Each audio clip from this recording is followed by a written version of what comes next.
ఇది కెనాల్స్లో వీళ్ళు బోటు మీద వీళ్ళు మున్సిపల్ అడ్మినిస్ట్రేషన్ ఎక్కడెక్కడ తుక్కుందో ఇలాగ వాటర్లో ఇలా పెట్టి తీసి దాంట్లో వేస్తుంటారు ఇలాగ.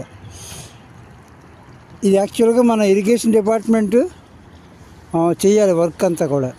ఎందుకంటే వాళ్ళకి గవర్నమెంట్ కూడా బోట్స్ ప్రొవైడ్ చేస్తే ఈ కెనాల్స్లో ఎక్కడెక్కడ ఉన్నాయి అన్నీ కూడా క్లీన్ చేస్తారు. చిన్న చిన్నవి కూడా వాళ్ళు నెట్టతో తీస్తున్నారు. ఇది రెగ్యులర్ ప్రాసెస్. ఇది మార్నింగ్ ఈవినింగ్ కంటిన్యూగా సిటీలో అన్ని చాలా లేక్స్ ఉంటాయి. ఇదంతా కూడా రెయిన్ వాటర్ స్టార్మింగ్ ప్రాజెక్ట్ అనమాట. రెయిన్ వాటర్ ఆర్టిఫిషియల్ కెనాల్స్లో స్టోరేజ్ అవుతాయి. ఇవి పెద్ద కెనాల్స్లోకి వెళ్తాయి, పెద్ద లేక్స్లోకి వెళ్తాయి అనమాట. నిత్యం ఇదే వర్క్. మరి మన కెనాల్స్లో పేరుకుపోయి ఉంటాయి మొత్తం అంతా కూడా.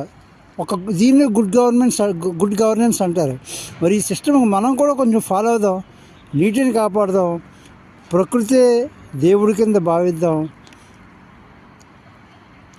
ఈ వీడియో మీకు నచ్చినట్లయితే లైక్ కొట్టి ఒక షేర్ చేసి సబ్స్క్రైబ్ చేయండి నా యూట్యూబ్ ఛానల్కి.